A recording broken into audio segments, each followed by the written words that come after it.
불편하긴 하죠. 불편해요. 불편한데, 음, 세상에 공짜는 없습니다.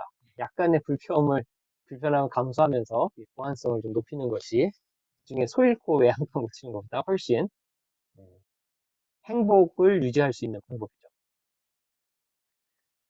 5.5절. 바이오메트릭 오센티케이션. 생체 인증입니다. 생체 인증은 타입 3죠. 타입 3. 타입 3. 바이오메트릭, 바이올로지컬, 그리고 메저먼트. 두 가지 약어예요. 합성어예요. 바이오메트릭은. 자, 타입 3는 something you are. 그러니까 우리 자기 자신에 대한 것에 기반한 것도 있어요. 그것은 뭐 핑거프린트, 지문이라든가 아이리스, 망막, 그다음에 페이스, 얼굴, 안면 인식, 그다음에 핸드 지오메트리, 이게 손 지장이라고 하죠. 손의 크기. 사람들마다 손가락의 길이 그리고 손바닥의 크기가 다르거든요. 그걸 이용해서도 사람을 구분할 수 있다고 그래요. 그 다음에 자, 이런 건 이제 태어날 때부터 갖고 있는 형태고요. Based on something you do. 우리의 행동에 기반한 방법도 있어요. 필체. 그 다음에 뭐 걸음걸이. 그 다음에 억양 등도 할 수 있어요. 이거는 그 사람의 어떤 습관에 의해서 생긴 거죠. 습관에 의해서 생긴 건데 쉽게 바뀌지 않는 그런 형태로 사람을 구분할 수도 있어요. 자, 생체 인식에서 좀 중요한 거는요. 바로 이 오류입니다. 오류, 에러 또는 기만, 디셉션이에요. 그리고 아까 강원준 학생이 서 얘기해 주는데요. 생명의 위협도 고려해야 될 사항이에요. 생체 인증이 왜 생명의 위협과 관련이 있을까? 왜 생명의 위협과 관련이 있을까요? 우리 혹시 김성근 학생 혹시 이게 무슨 의미가 있을 건지 혹시 생각이 들까요? 아, 들리십니까? 네. 들, 아, 음, 영화에서 몇 번 보긴 했는데, 이제 홍채 인식 같은 경우에는 이제,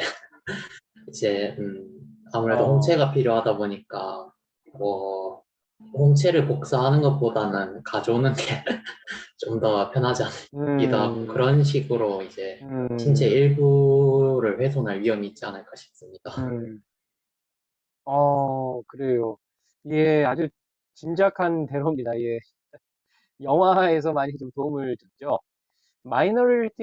마이너리티 리포트. 에 보면은 주인공 톰 크루즈가 신분을 바꾸기 위해서 이 안구를 이식받죠. 안구를 이식받는 그런 장면이 나오죠. 그 학계에서 바이오메트릭 생체 인증 정보가 위험하다고 지적하는 학자분들이 하는 얘기는요. 만약에 패스워드를 알아내려고 한다. 인지를 위협을 해가지고 패스워드를 알아내려고 해요. 자, 그러면은 뭐 여러 가지 위협을 하겠죠. 때리기도 하고 뭐 협박도 하고 하면서 패스워드를 알아내려고 하는데 죽이지는 않을 거예요. 그렇죠? 근데 이 생체 정보는요. 생체 정보는 좀 차원이 달라요. 내가 얘기하고 싶지 않다고 해서 알려줄 수 없는 것도 아니고 이 사람의 생명을 위협을 가해서 뭐 끔찍한 일이지만 훼손해서 가져갈 수도 있고 그래요. 그래서 어떤 사람의 생명을 보호한다는 차원에서 생체 인증 정보에 너무 어, 의존해서는 안 된다라고 이제 경고를 하고 있는 분들도 있어요. 무시할 수 없는 부분이 있죠. 그리고 또 하나는요. 물론 이제 생체 정보라는 것이 여러분들 그, 잘 관리가 되고는 있는데요. 만약에 여러분들의 지문 정보가 해킹됐다. 그래서 다크웹에 나의 지문 정보가 떠돌아다닌다. 어떻게 해야 되나요? 손가락을 바꿀 수도 없고 돌이킬 수가 없어요. 바꿀 수가. 그래서 이런 부분이 있어요. 생체 정보는 바꿀 수가 없습니다. 그래서 여러분들 실제로는요, 이런 생체 정보는 로컬 장비에서 벗어나지 않게 돼 있어요. 스마트폰에서 여러분들의 지문을 쓴다든가, 홍채 정보를 쓴다든가, 여러분들의 안면 정보를 쓴다든가. 그 정보는 여러분들의 스마트폰 안에서만 존재합니다. 이게 네트워크를 통해 다른 곳에 안 가게 돼 있어요. 어떻게 이게 가능할까요? 가능하겠죠? 예, 우리가 3장과 4장에서 공부한 걸 생각해 본다면, 그렇죠. 예, 생체 정보는 절대로 로컬 머신에서 밖으로 안 나가게 돼 있어요. 대로 이렇게 되어 있다는 부분을 좀 기억을 해두세요. 자, 생체 인식 기술이 재사용 가능한 펫을 대체할까? 우리가 이제 계속 몇 가지 질문들을 던졌는데요.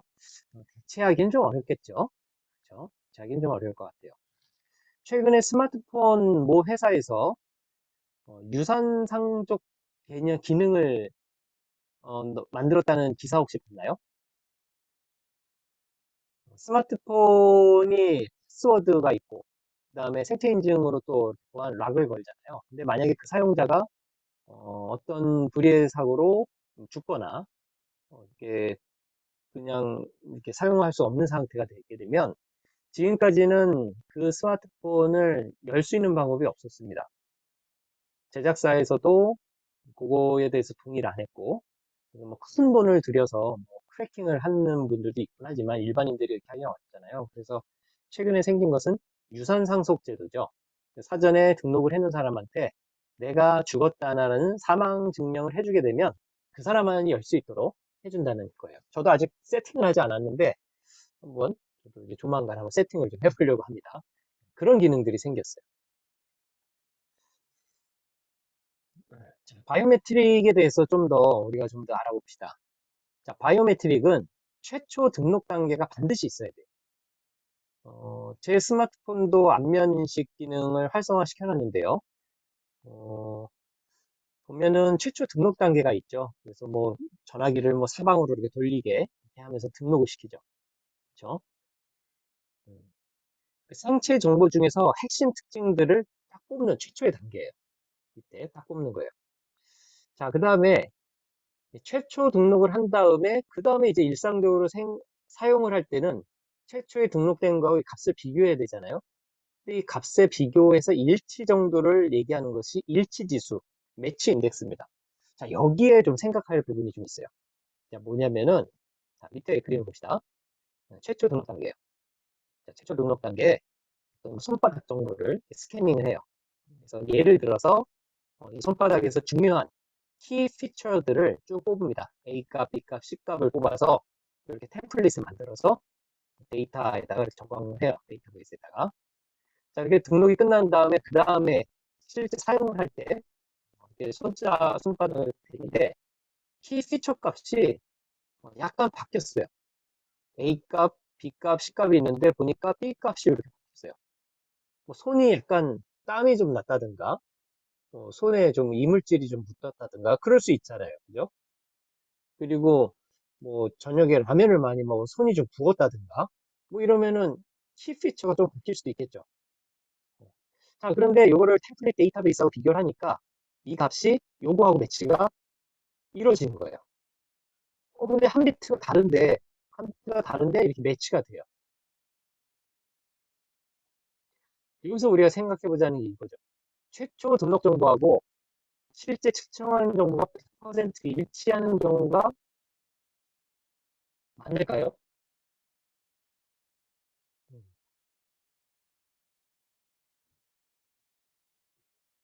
우리 장동원 학생 생각은 어때요?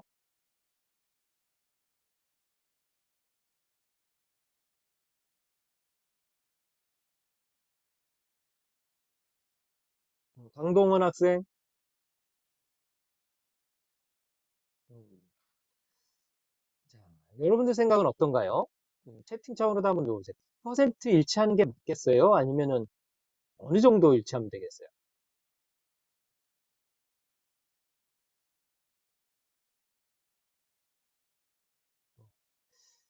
자, 만약에 100% 일치하는, 그쵸, 어느 정도. 예, 우리 김두한 학생, 이게 우문현답이라고 하죠, 이런 거를. 예, 아주 현명한 답입니다. 예, 어느 정도 맞아야 돼요. 어느 정도. 그런데 100% 맞는 일이 발생됐다. 그렇죠. 그렇죠. 우리 허주영 학생도 그런 경험을 많이 했죠. 음, 음, 그렇죠. 뭐, 뭐, 검지가 안 되면, 뭐, 약지로 한다든가, 아니면 엄지로 한다든가, 뭐, 이렇게 할 수도 있겠죠. 실제로 뭐, 손가락을 다쳤을 때, 어, 이, 손가락, 다른 손가락으로 할 필요도 있잖아요. 그죠? 음. 자, 그래요. 생체 인증 정보는 일치 지수를 적당하게 조정을 해줘야 돼요. 뭐, 90% 아니면은, 뭐, 이건 또 너무 낮추면 안 되잖아요. 그래서 쌍둥이들까지 뭐, 구분할 정도, 쌍둥이를 적당히 구분할 수 있을 정도, 이 정확하게는 뭐라고 어렵겠지만 일치 지수를 잘 하는 게 중요해요. 근데 만약에 100% 일치하는 정보가 나왔다. 이건 뭘 의미할까요? 딱 측정을 했는데 템플릿하고 100% 일치해.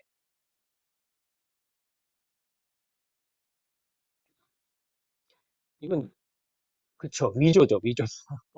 예, 해킹이에요. 그래서 생체 인증 정보는 오히려 100%가 오히려 이상한 거예요. 100%가 생체 인증 정보에서는. 자, 이런 것들을 따지는 것이 바로 이거예요. 생체 인증 시스템의 척도가 있어요. 척도. 우리말로는 오수락률, False Acceptance Rate, FAR이라고 하는데요. False Acceptance Rate. 그러니까 잘못 할 수 있는 비율, 잘못 인식되는 비율, FAR. 잘못 인식되는 비율에 관심이 많은 거는요, 엄격한 보안이 요구되는 경우에 이 FAR 값을 중요하게 여깁니다. 오른쪽 그림을 볼까요? 자, X축은요, 가로축은 sensitivity예요. sensitivity. 민감도죠. 민감도. 아까 우리 허주영 학생이 지문 얘기했는데요. 조금만 틀려도 여기는 안 됩니다. 조금만 틀려도 이렇게 오른쪽으로 가면 갈수록 그러니까 FAR 값이 크다는 얘기는 오른쪽으로 가면 갈수록 acceptance가 낮아져야 됩니다. sensitivity가 높으니까 acceptance가 낮아질 수가 있다는 얘기죠. 자, 세로축은요. 세로축은 요 값들을 얘기해요. FAR이나 FRR 값이에요. 자, FAR 값은 false acceptance니까 sensitivity가 높아지면 높아질수록 false acceptance 될 일이 줄어들겠죠. 이거 여러분들 주의해서 보세요. 오늘 이 시간 잠깐 집중해서 오늘 중에 아마 이게 제일 헷갈리는 내용이 될 텐데 자 가로축을 잘 보세요. sensitivity 조금만 틀려도 조금만 틀려도 안돼라고 하는 그런 시스템이라고 한다면 FAR 값이 이렇게 하면 낮아지죠. sensitivity가 높아지면 높아질수록 false acceptance rate가 낮아지겠죠. 그렇죠? 자 근데 이렇게 되면 불편할까요? 위험할까요?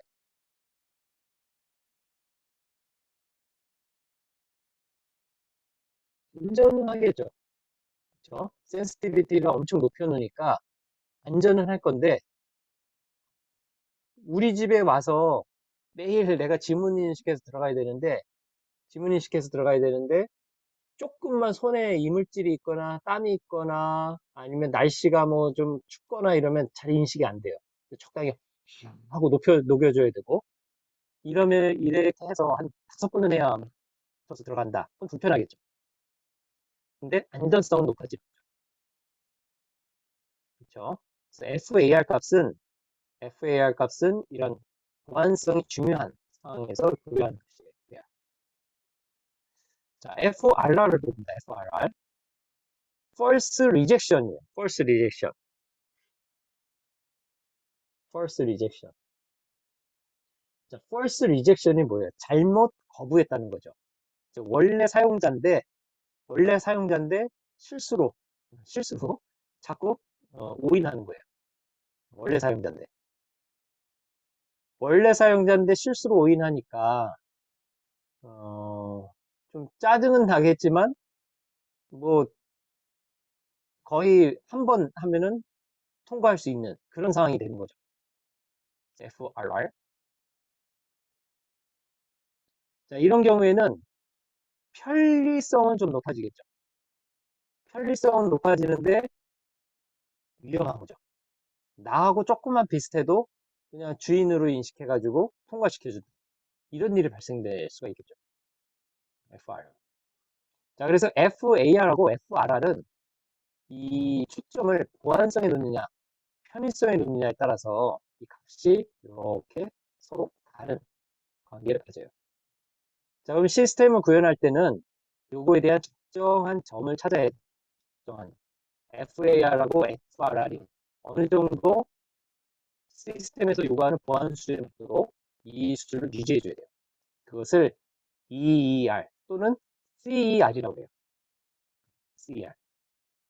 그래서 이러한 CER 값을 갖고서 생체 인증 시스템을 선택을 하게 됩니다. 자, First Acceptance하고 First Rejection에 대해서 개념이 좀 헷갈릴 수가 있어요, 여러분들. 근데 밑에 표를 보시면 이 보안성을 위주로 할 것이냐, 편의성을 위주로 할 것이냐에 따라서 구분을 좀 해줘야 돼요. 컴퓨터 시스템에 대한 사용자 식별. 자, 여러분들이 쓰는 개인 노트북에 안면 인식으로 로그인 한다라고 생각을 했어요. 로그인을. False acceptance, 잘못 인식했다라는 것은 누구의 다른 사람이 왔는데 잘못 인식해줬다라는 거니까 보안 위배죠. 근데 여러분들 컴퓨터인데 여러분들 얼굴을 대는데 자꾸 false rejection이 생겨요. 이거는 불편함에 대한 문제죠. 그렇죠? 이거 잘 와닿죠? 왜 이 얘기를 자꾸 반복할까? 요거 때문에 그래요. 요거 때문에. 자, 여러분들 코로나 때문에 공항에 안 가본 지 오래됐죠? 그렇죠? 공항에 가본 지 오래됐을 텐데, 자, 공항에서 테러리스트들을 식별하기 위해서 안면 시스템을 운영한다고 해봅시다. 안면 시스템. 그 테러리스트, 뭐 아주 세계적인 테러리스트들을 이렇게 식별하려고 CCTV로 안면 인식을 하고 있는 상황이라고 생각해봐요. 자, 이런 시스템에서 테러리스트가 왔는데, 이 테러리스트를 잘못 우인을 해요. 내가 갔는데 나를 테러리스트라고 억셉터스해요. 잘못 억셉터스해요. 자, 그러면 총을 든 경찰 아저씨가 와서 잠깐 이리 오시죠 하고 날 끌고 가겠죠. 불편함을 끼쳐주는 거죠. 막 조사하들, 실례 많았습니다. 다시 평안한 여행 가십시오. 그러겠죠. 이거는 이제 불편함을 끼치는 거예요. 자, 그런데 실제 테러리스트가 왔는데 시스템이 얘를 false rejection을 했어요. 아니라고 했어요. 이거는 보안 위배죠. 자, 그래서 이 개념이, 이 표는 여러분들 강의 끝나고 한번 곰곰이 한번 읽어보면서 이걸 한번 잘 정리를 해보세요. 안 그러면 헷갈려요. 자, 바이오메트릭에 대한 내용들을 좀 더 봅니다. 동일 오류율 앞에서 봤던 CER 또는 ER 값을 비교한 것인데요. 자, 여러분들 이 값을 한번 보세요. 자, 얼추 보면은 어떤 것이 ER 값이 제일 높아요?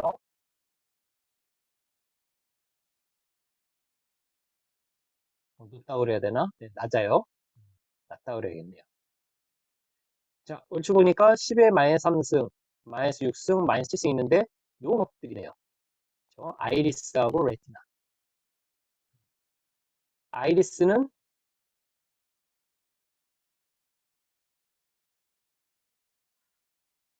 레티나. 레티나는 룸, 아이리스는 홍채가 되죠.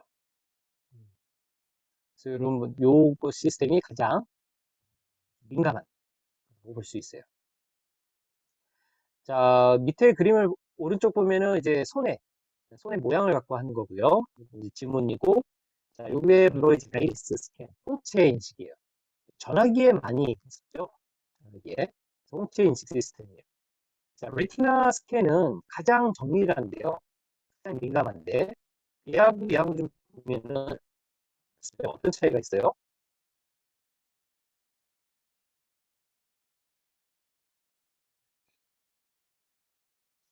자, 여기 보시면은 꽤 거리를 두고 있죠. 15cm 정도. 여러분들 홍채 인식 시스템이 장착된 스마트폰 써봤나요? 적당한 거리에 놓고 하면은 인식이 되죠. 근데 이 레티나, 이 망막 인식 시스템은 상당히 가까이 둬야 돼요. 여기는 좀 멀리 두는데 한 5cm 미만 정도 가까이 돼야 돼요. 그래서 요새같이 코로나 시대에서는 이런 시스템 쓰기 어렵죠. 그래서 얘는 이제 민감하긴 한데 사람들한테 좀 거부감을 줘가지고 쓰기가 좀 어려운 시스템이기도 해요. 자, 이런 부분을 좀 고려해야 되는데 이게 바로 이제 생체 인식 기술이 가져야 될 조건 중에 하나예요. 그게 바로 이제 수용성이거든요. 사람들한테 거부감이 없어야 돼요. 거부감이 없어야 돼요. 자, 여러분 제일 중요한 건 이 보편성입니다. 모든 사람들한테, 모든 인간들한테 보편적으로 적용할 수 있어야 되고, 유일성, 개개인별로 구분할 수 있어야 돼요. 지속성, 나이가 든다 하더라도 변하지 않아요. 그리고 성능, 요걸로에 대해서 정확하게 구분할 수 있는데 좀 시간이 많이 걸린다든가 그러면 안 돼요. 수용성들이 있어야 돼요. 사용자들에게 정보가 보호된다는 것에 대해 동의를 받아야 된다는 것. 그리고 다른 건강 정보가 수집되지 않는다는 것. 이런 것도 안심을 줘야 되는 거죠. 예를 들면은 망막을 스캔한다고 해서 이 사람이 현재 다른 병이 있다든가, 뭐 여성분 같은 경우는 현재 임신 중이라든가, 뭐 이런 내가 일부러 알리고 싶지 않은 그런 정보들이 생체 정보가 나가서는 안 돼요. 그래서 망막이라든가 홍채를 통해서 별도의 어떤 건강 정보가 나가지 않아야 돼요.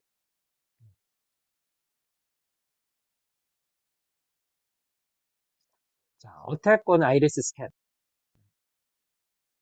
홍채를 이용을 해서 사람을 식별할 수가 있는데, 여러분들 요 사진 보신 학생들 있나요? 좀 유명한 사진인데요.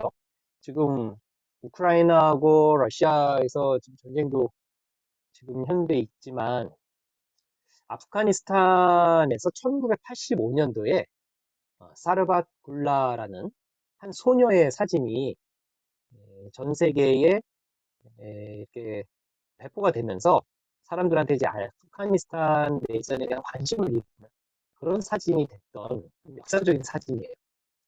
근데 그거를 취재했던 취재팀들이 한 15년이 지난 다음에 궁금해졌어요. 이 소녀가 지금 어떻게 잘 살고 있을까? 그래가지고 이 사진을 갖고서 현지를 방문을 합니다.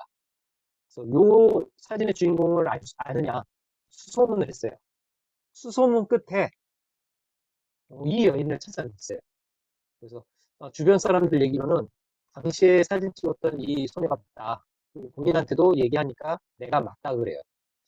그래도 이제 그걸로는 신빙성이 떨어져서 이 사진을 찍어가지고 FBI한테 확인을 해줍니다. 확인 요청돼요. 그랬더니 FBI가 동일 인물이 맞다라고 해줘요. 그래서 그 사이 동안 얼마나 많은 삶의 굴곡을 겪었는가. 이제 얼굴을 통해서 이렇게 좀 볼 수 있었다. 시사했던 일인데요. 우리가 지금 이 사진을 보는 이유는 이 고해상도의 사진을 이용을 해서 홍채 정보를 탈취할 수 있다는 거예요.